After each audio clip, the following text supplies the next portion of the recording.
So, hey, welcome to the thesis video. This is a video about making thesis statements, a word that you've heard repeatedly as important in your English classes. And so we start with, well, science gangster, because I'm committed to being a science gangster, but also thesis, thesis, thesis. What's all this talk of thesis? What is thesis?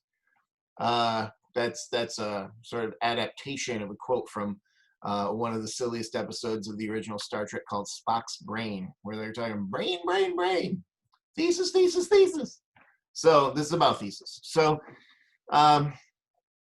we English teachers sort of make it sound like thesis is the most important thing about any essay that you're going to write, particularly a persuasive essay. We're always harping on it. And it's just one sentence. It's just one sentence, but it's got to be in a specific place, and it's really not, more important than any of the other sentences. The whole essay is what's really important, and all the things that you do with it to make it successful. Particularly a persuasive essay, in which the goal of the success is to persuade your intended audience. So you have to think about that intended audience and persuade them. Thesis is part of that because it's one sentence that really targets that persuasion, but it's still just one sentence. But it's important because it's probably one of the most important takeaways of any English composition class. That is listed in outcomes, that you're able to write a strong thesis, you're able to put it where you're supposed to put it, and this is going to help you when you leave English classes and you go to other classes where you have to write some sort of an essay, and the person grading it is not an English major, not an English professor. And so they're looking for a very specific academic structure. The thesis is the last sentence of the introduction. Topic sentences of paragraphs build out that thesis one part at a time. And they just look at those things, because they know to look at those things. And so this is partly why we're teaching you this, but also structured argument, structured form is a thing, and you need to think through the structure of the thing that you're arguing so that your argument is stronger and more effective. So let's look at what I got here for you. I did a blog series on thesis writing, currently, when I make this video, I'm up to 10 entries in this blog series, and they're listed here. I was just trying to make this, that's big enough. I think that's good. There's 10 different entries, and a couple of them specifically target thesis entries right in here, 4 and 5. But then I had some others that I'll also be showing you. 8, 9, and actually part of 10, which is where this one specifically comes from. So, along with this video, I'll provide the addresses for these entries if you want to do more reading. And of course, I'll probably be making more. So once is happenstance, twice is coincidence, 3 times is enemy action. Okay, so part 3, one of the first things that you got to start to think about is analyzing the thing you're writing about, and thinking about what would go into an argument about this thing that you want to write about, and ultimately one of the first steps in that is going to be thinking about audience. And because you aim the whole essay, particularly the thesis, at your intended audience. So I have a little example here of sort of an extreme example of solving the oil problem, oil shortage problem, and gasoline, and trying to conserve gasoline and use high vehicles that have high miles per gallon, or hybrid electric, by outlawing vehicles or controlling who can purchase vehicles that have low gas mileage, right? Very controversial. to have to license large trucks. Very controversial, but maybe worth arguing. So you got to think about who's the audience of that. You know, often we can aim our essay at the audience that has the power to change. So I want to argue for the federal government to pass a federal law that would affect every single state, that would create this this setup to promote the purchase of fuel efficient vehicles beyond just giving a tax credit for purchasing of fuel efficient vehicles, but literally restricting ownership of non fuel efficient vehicles. You know, taking responsibility for trying to conserve our resources and switch to more renewable resources. And that would be one way to write that paper. And so that would, you know, and then I would have to think about issues of law, whether or not that's feasible for the federal government to mandate that across the country. So maybe I would just focus on one state instead, because usually actually stuff like this is mandated by state law. But maybe I want to aim lower. You know, I don't want to aim at such a high level of control. I want to aim at truck owners. And I want to aim at them to get them to think about their fuel consumption, right? But whatever I do, I got to think about my audience, because I need to ultimately brainstorm their objections. This is a future video. I'm going to touch on it in this video, but it's really a future video. But I need to think about this. And so I got some stuff in here on how you argue, and then some examples, right? So early in the stage of planning, before, you know, like we get to thesis, and in many cases, thesis can be last, right? I want to kind of break down what I want to do. You know, what's my general subject? You know, what's my side? And of course, we usually want to simplify complex issues into two sides. And really, there's more than two sides because they're complex, these issues. But, you know, often we need to simplify it just to wrap our minds around the complexity of it. And we can qualify what kind of concept we want to promote around, say, pro-gun ownership. Then, you know, we focus that down a little bit more from, you know, say, or argue from pro-gun ownership stance to something to do with concealed weapon law permit. You know, so then I start to think of problems. I start to think of solutions, you know, and I'm obviously, once I've started to define some things, thinking about my intended audience, right? And so I'm getting ready to write my thesis, but you don't have to write your thesis first. And in fact, in some cases, you might want to allow your thesis to grow out of the writing that you do at an early stage, you know? So for an essay like this, immediately I have a couple of topics that are part of my overall subject that I might want to just start writing about and see what happens. Maybe do some reading, educate myself about them a little bit, and just start writing my thoughts. For instance, constitutional right to own guns is essential, inherent, you know, singular concept to essays about this issue. Also, who commits gun crime? You know, if I want to address the issue of gun crime and how we want to lower gun crime, particularly mass massacre shooting gun crimes, can we say anything about the individuals that have committed those in the last, say, 20 some years? All right, so let's start to think about thesis, right? And here's a thesis. Always remember that you are unique, just like everybody else. Not really a great thesis. We could turn it into a great thesis. We're not going to, but let me talk about stuff.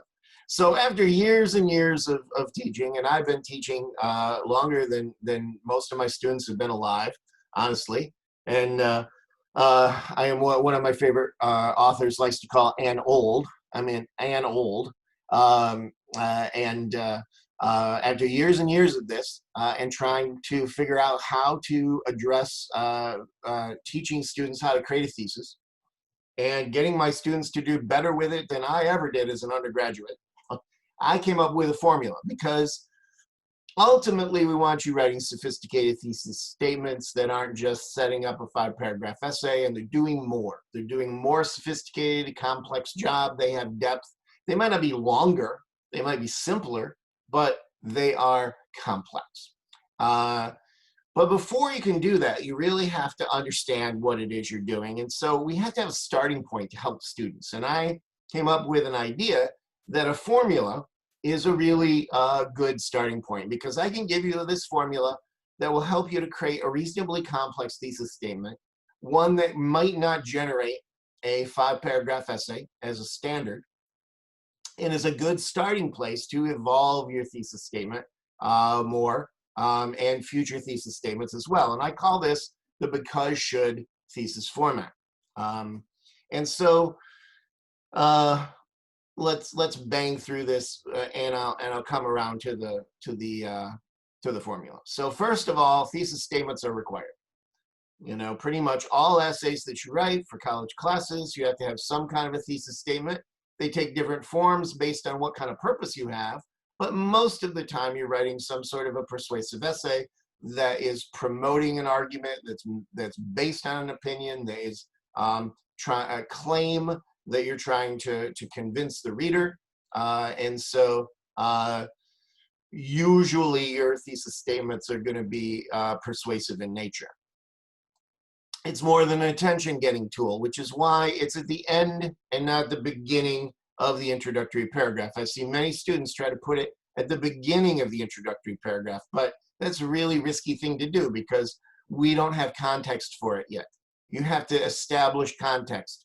And this is another video on introductions and on the rhetorical triangle. And we'll, so, check that one out. But don't lead your essay with your thesis.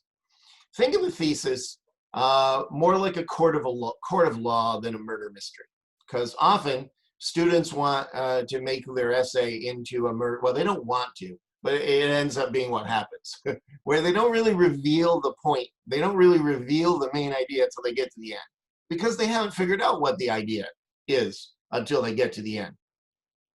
You know, that often students turn in stuff that is really the first stage free write, in which they write a bunch of stuff and eventually they hit on the main idea. And so the paper comes off like a murder mystery, in which you get the explanation on who done it at the end.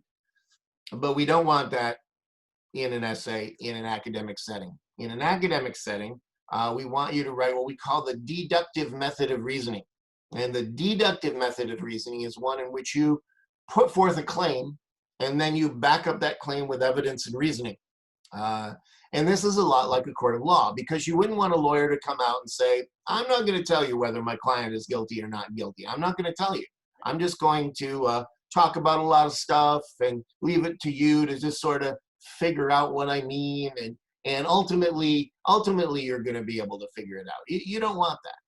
Nobody wants that. If I'm on trial for murder, I want my lawyer to come out and say, my client's not guilty. I'm going to prove that my client's not guilty. There's no possible way that you can find my client guilty of this crime because my client is innocent. Glove doesn't fit.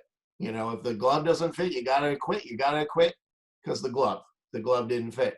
Yeah, you know what I'm referencing. So the thesis is an argument. It's a claim. It's an opinion. It's a statement, and it's one that you set up throughout your introduction and deliver it at the end of your introduction. So it is not a question. It is not a statement of fact. And don't be fooled by a statement of fact that sounds like something that you need to prove, because often we do need to corroborate facts. But statements of facts aren't as tantalizing as some of them may be, as almost thesis sounding as some of them may be. They're not thesis statements. So very big and bold here, how to use the because should thesis method. I wish I had like sound effects. I should have queued up other, starship sounds, as it's landing, the big star engines in an atmosphere, because you don't have sound in space without an atmosphere. Because should thesis is very simple. It uses the words because and should to construct a persuasive idea around a problem and a solution. I would argue that all persuasive essays can be conceived as a problem solution, no matter what you're writing about. Even if you're writing about a particular political candidate that you're in favor of voting into office, or you're in favor of seeing not get voted into office, that's still a problem solution. You know, the problems or whatever is good or bad about the candidate.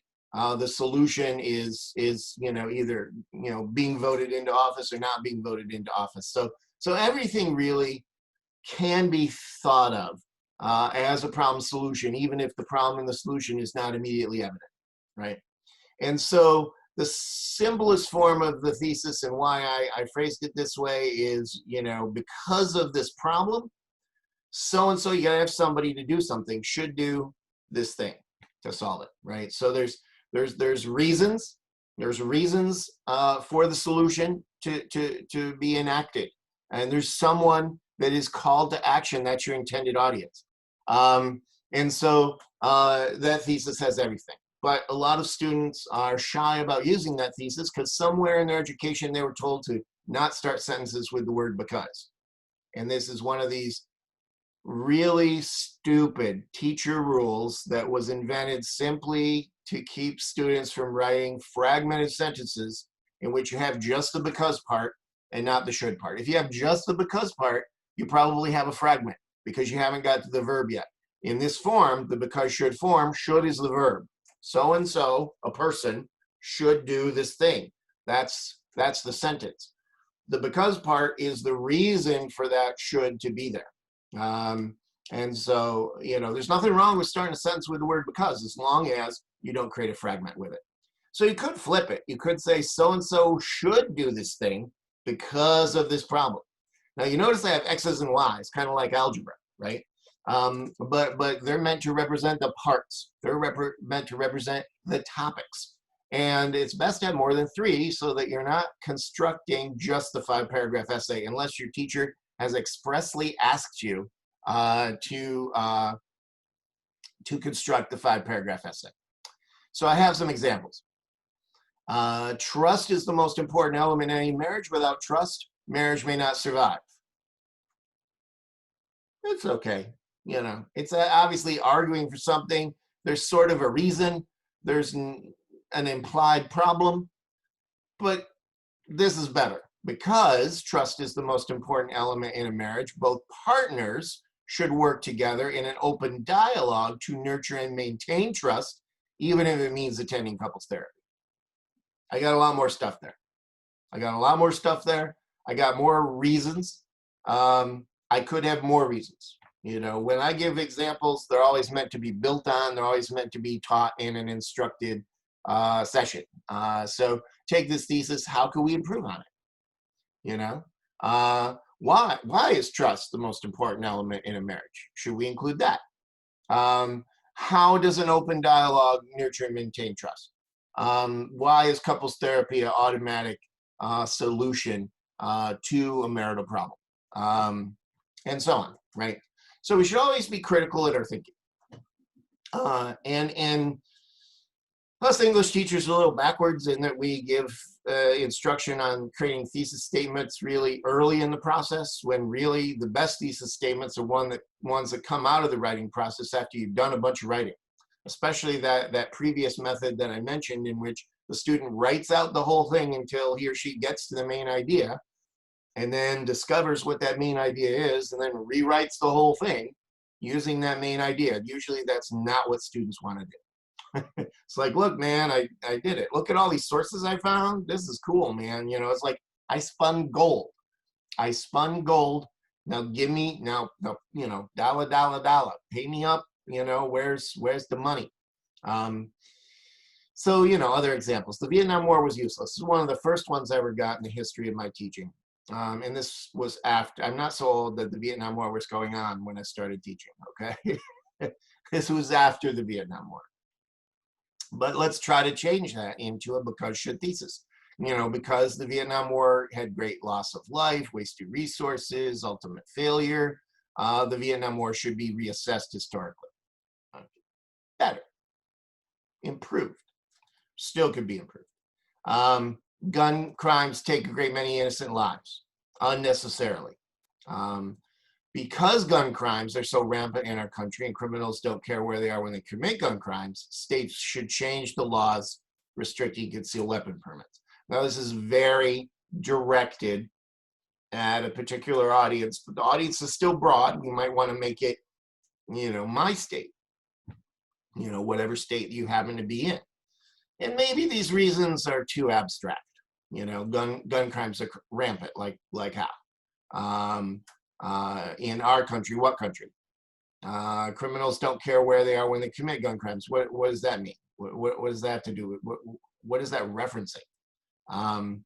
So there always be critical thinking about the thesis statements. I purposely set these up to only take them so far. I consider them working thesis statements. There's certainly steps in the right direction. This is my particular favorite. Because office politics can damage employee morale, destroy productivity, and even ruin a company's reputation, companies should provide human resource programs and interpersonal communication trainings twice a year. This is potentially like an 8 or 9 paragraph essay. There's lots of stuff here. It's very complex. Probably still could be improved on, though, in the construction of it. Here's a particularly complex one that comes from this simple statement. Parents should help pay for sports in which their children participate. That's a strong statement, but it's just a should. It's just a should. Why does the should exist? Why? So let's look at this. School districts should institute a pay-for-play program requiring parents whose children participate in sports to offset a portion of the expense because budget constraints in most schools and because a disproportionate amount of money is usually allocated to sports despite the small number of students who participate in them. All right, better. There's some reasons there. There's a call to action, and the better you can make your call to action in terms of its controversy, the more fun it will be, at least, to write your paper. If there's a strong opposition with lots of arguments that you can play with, that'll be a good time. So let's look at the next part. These were the droids you were looking for. These were the droids you were looking for. So parts, benefits of the because should thesis. Describes the problem and solution. Because of this problem, this solution creates a complex sentence. It is a complex sentence. Because of all this stuff, comma, so-and-so should do this. That's a complex sentence. It's detailed. Notice that a lot of the suggested improvements I said for all those examples were all adding more detail. Though some of my colleagues would say that longer isn't necessarily better. And I agree with that. Longer is not necessarily better. Sometimes thesis statements can get too long and need to be shortened. Simple can be good, but simple can only be good if it's dealing with complex ideas and is well thought out and well constructed. So you're previewing your subject and your topic sentences. You have some kind of a essay map. You have some kind of a sense. We have some kind of a sense as readers of the topics that you're going to explore to argue this problem-solution relationship. Now I have more ideas. I have 5 tests of a good thesis that Alfred will not be helping me with, but I have it over here in the next in the next part. So always with the graphics, you know. So 5 tests of a good thesis. I already talked about some of these. It's a statement. It's a statement. It's not a question. This is very important. I often get questions, and I've never met a teacher that hasn't had the experience where students end the introductory paragraph with 1 or more questions. I'm very negative about questions in academic writing. I like questions in general. I like questioning, but I don't like it in academic writing. I think they're weak sauce. Position in 1 sentence. Thesis is 1 sentence. It could be set up by previous sentences, but it's 1 sentence, and it's the last sentence of the introduction. If the introduction goes 2 paragraphs, it's the last sentence of the 2nd paragraph.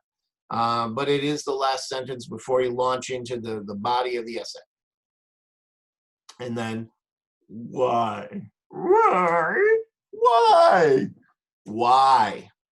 And usually why is because we have incomplete thesis. You know, we have just the should part. U.S. government should legalize marijuana. Why? This is one of the most singular, popular, the probably most popular subject I've ever had as an instructor. Now marijuana is legalized in many states. It's not legalized everywhere, so it's still fairly popular, but not so much in states where it's legalized. But it was more common than almost any other idea. But why? And that's why the because should form is so important, because the because part provides the why. We also have the so what. And students have gotten irritated with me over the years because sometimes on their paper, and I like to grade on actual paper, I'll write so what in big letters. And they'll be like, dude, what's your problem? You're like a jerk. But I'm trying to make a point, and I'm trying to make it startling. And you know, I think I have a good sense for the student that I can do that with and the students that I can't do that with. But it's when a student represents a startling fact as a thesis. And sometimes the fact is really juicy and it sounds like something that needs to be proven, like this one. Marijuana is the highest grossing cash crop in the United States. You're like, whoa, dude, what about corn or soybean? Or, you know, like, and isn't there like pork futures, you know, is that a crop? So it sounds enticing, right? And you'd actually have to prove it. You know, and of course now that marijuana is more legal than it was when I wrote this blog entry, that's really true. But it's a so what, you know, it's just a fact that's masquerading as a thesis. It's not a thesis. So because should formula describes problem solution, complex sentence, detail, previews subject topic sentences, has essay map. That's awesome. That's awesome. All right, and then there's this this link here, and it leads you over here to this page, and there's tons of good thesis statements here, many of which are because should, many of which focus on things I just talked about, like the so what thesis, and not because I got it from here. It's because I have run into the same problems that I reacted to the exact same way as the person that wrote this page. So this one's actually good. I got some others, not as good. So good graphic for a successful thesis statement. I particularly like this entry in my blog, part 9, because I start out in a chatty way talking about how I'm breaking rules of writing that I would tell students not to do in an academic paper, in which use of second person pronouns directly address the reader as you, and narrating what you're doing as if it's a tour of a museum. You know, over here we have the display case for the Neanderthal tribe. You know, it's a thing. So nice graphic on thesis statements, though. It's got some good stuff. And in this entry, I vet different links, different places. If you were to Google persuasive writing or thesis writing on the internet, some of the things that you come across. And so I sort of vet them and go through them. So I'm going to let you read this on your own. I'm not going to go through it in a great depth, but I like that a lot of what they did was they started with a should question, and then there was a because answer that was part of the thesis. Often the should was dropped, but it was implied in, you know, relaxed dress code is not appropriate. You know, it means like don't do it. So there were good examples there of those things. And then I vetted more pages. This one from Iowa, Hamilton, and the other one I just showed you from the cwsillinois.edu site. Brainstorming ideas. Sometimes it's helpful to write multiple thesis statements throughout your process, or start with a working thesis and evolve it as you write. Or just write a bunch of stuff and then create the thesis statement once you've fleshed out the ideas. Look at what you got and start to think about how to structure it. And I think that's it. I think I'm done. All these parts, this is one of the videos promised so long ago. If you check out my blog, you can see my Spider-Man, my Spider-Man video, which I'll just leave you intrigued as to what that possibly could be. And so this is the short version of how to write a good thesis statement. I'm going to have a longer version in the future that'll be part of this series, but I'll also be talking about introductions to rhetorical triangle. I'll be talking about paragraphs, and I'll be talking about counter arguments. So thank you so much for tuning in. We got a little outro here. Thanks so much.